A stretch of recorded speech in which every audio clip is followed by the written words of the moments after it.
안녕하십니까. 오늘은 지난번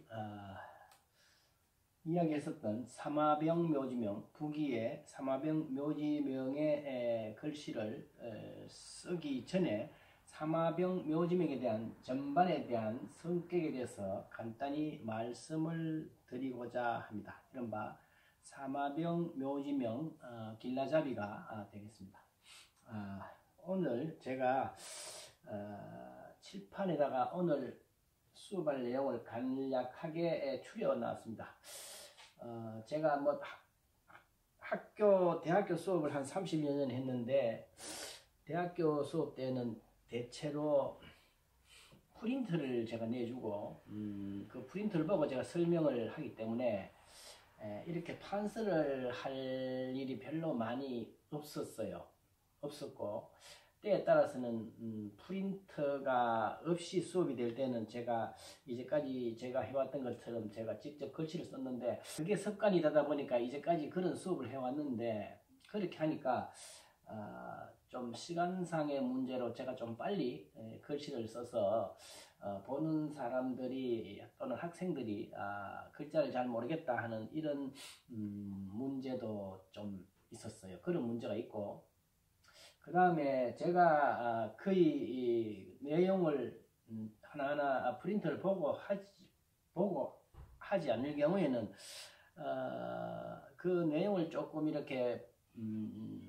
빠뜨려 버린 경우도 있고, 때에 따라서는 기억이 조금 잊어버릴 때도 있습니다. 그래서 그런 여러 가지 경우가 있어서 아마 최근 유튜브 수업에서도 그런 게 들어 있었어요. 그래서 추가로 또 이야기하기도 곤란한 그런 게 있고, 또는 제가 글씨를 쓰다 보면은 나도 모르게 오자 탈자가 나는 경우가 들어 있습니다.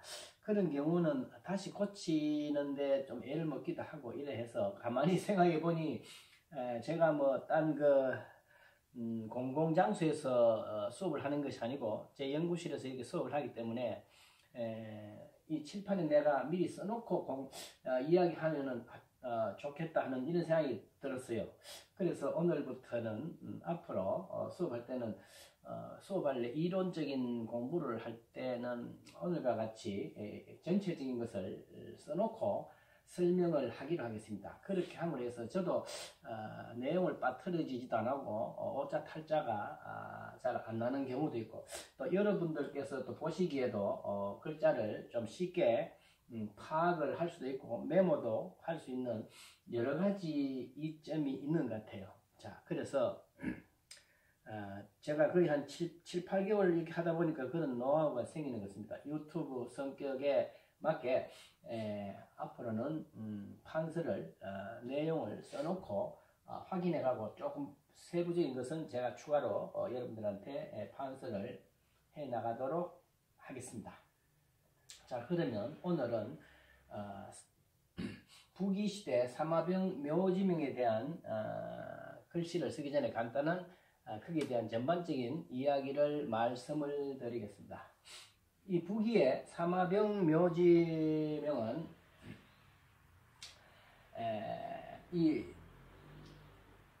이 부기 사마병 묘지명이 씌어진 시기는 정광원년, 부기의 연호로서 정광이고, 정광원년에 서기로 보면 520년입니다. 520년에 글씨를 써서 새겨서 묻은 것입니다.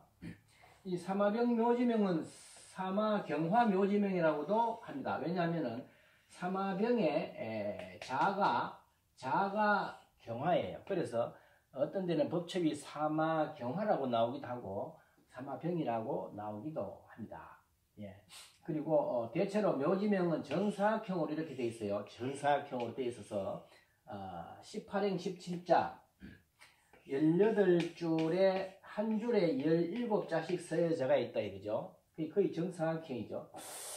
그래서 빈 글자를 빼면 전체가 약 282자로서 약 300자에 가깝게 되고 있다, 이렇게 보시면 됩니다. 그리고 이 사마시라는 것은 본래 진대로부터 굉장히 기족청에, 왕족에 가까운 귀족청이 들어갔어요.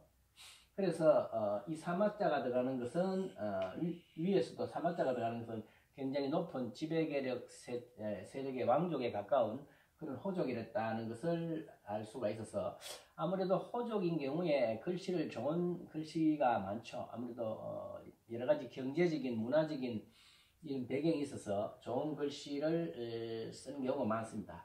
그래서 사마씨의 묘지명이 아주 좋은 작품이 많은데 특히 이 사마병의 처가 있어요. 사마병의 처가 죽고도 사마병의 그 처의 묘지명이 있는데 보통 이 사마병 처 이래가지고 맹경운 묘지명 이래 하기도 하고 그냥 맹경운 묘지명이라고 합니다. 이 맹경운은 사마병의 처예요. 그래서 맹경훈 묘지명. 그리고 사마병의 아버지가 사마소입니다. 사마소. 사마소의 묘지명도 이렇게 있어서 거의 같이 반출이 되었습니다. 같이. 옛날 그 묘를 쓰면 가족묘가 지금도 그렇잖아요. 가족묘를 쓰면은 같이 이렇게 쓰기 때문에 부부지간에 이렇게 옆에 있겠죠. 아버지는 위에 있고 이렇게 해서 묘지명이 다 들어가 있어서 이 세 개의 묘지명은 같이 반출이 되었어요.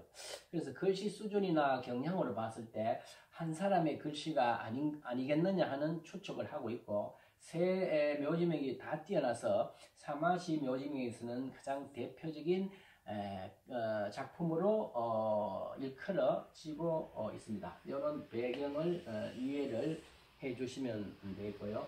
그 다음에 이 비가 발견은 언제 됐냐 하면은 청대 걸륭 20년 그러니까 서기로 1755년에 발견이 되는데 위치는 하남성의 맹현 동네 이름은 갈촌이라는 데서 발견이 됐습니다. 소재지겠죠. 그래서 이 묘지명은 조금 개인적으로 돌다가 유전이 되다가 현재는 국립베이핑 도서관, 북평도서관의 소장이 되어 있습니다. 제가 묘지명 글씨가 대부분 다 좋다고 했지만은 특히 그 중에서도 많은 사람들이 사마병의 글씨를 백미로 이야기하는 경우가 많습니다. 그래서 제가 사마병 묘지명을 제일 처음 시도하는 것입니다. 다른 글씨도 좋은 게 많아요. 다만 제가 이것을 먼저 하는 것은 글씨도 뛰어나지만은 시중에 우리나라 책으로 펴져 있는 책이 발간되기 때문에 그런 연유로 사마병 묘지명을 제 1번으로 선택을 하게 되었습니다. 자, 이렇게 전체적인 배경을 알아두시고 이 글씨의 사마병 묘지명의 글씨의 필력의 특징은 무엇이냐 하는 것을 한번 알아둘 필요가 있죠. 여러분들께서 어떤 법첩을 제일 시작할 때 가장 염두에 해줘야 될 것은 첫째 뭐냐, 만획의 기본은 한일자입니다. 한일자가 어떻게 생겼느냐를 잘 보는 게 제일 중요합니다. 사실 그 길영자 팔법도 한일에서 거의 다 나왔지 않습니까? 그래서 한일자를 정확하게 보고 그 다음에 두 번째로 이 점이 어떻게 생겼느냐, 그죠? 이거는 필력이고 이건 점액인데 한일자와 점이 어떻게 생겼냐를 살펴보는 것이 중요하고 대표적으로 8개의 획인데 길영자 팔법에 해당하는 이 해서의 경우에 8개의 필력의 성격이 어떠냐를 파악을 하는 것이 중요합니다. 그것을 일단 관심 있게 살펴보고 그 다음에 각 글자에서 나타나는 특징을 정체적인 형태라든지 이런 것을 살펴가는 것이 중요합니다. 그래서 사마병 묘지명의 한일자를 보면은 한일자의 가장 특징적인 제일 긴 것을 보면은 이렇게 되어 있어서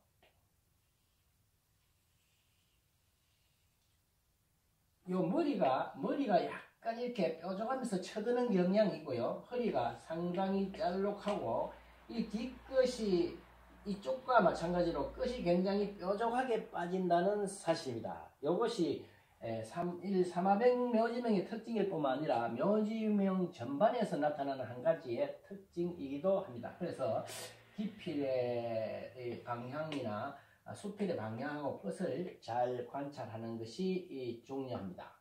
그 다음에 점액은 어떠냐면 제가 한번 해서에 있어서 점액을 이야기할 때 한번 했는데, 이 점액이라는 것은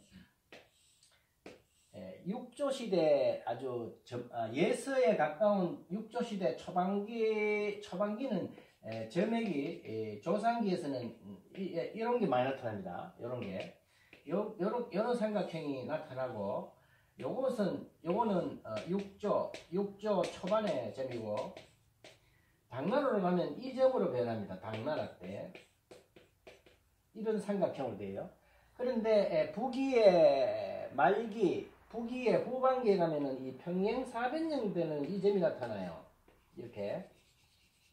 그래서 요 점액의 특징이 특히 묘지명에서 집중적으로 나타난다는 것을 한번 눈여겨 보시면 되겠습니다. 그래서 대체로 이렇게 되어 있어서 요거는 조상기에서 주로 나타나는 특징, 요거는 당나라 해서에서 나타나는 특징.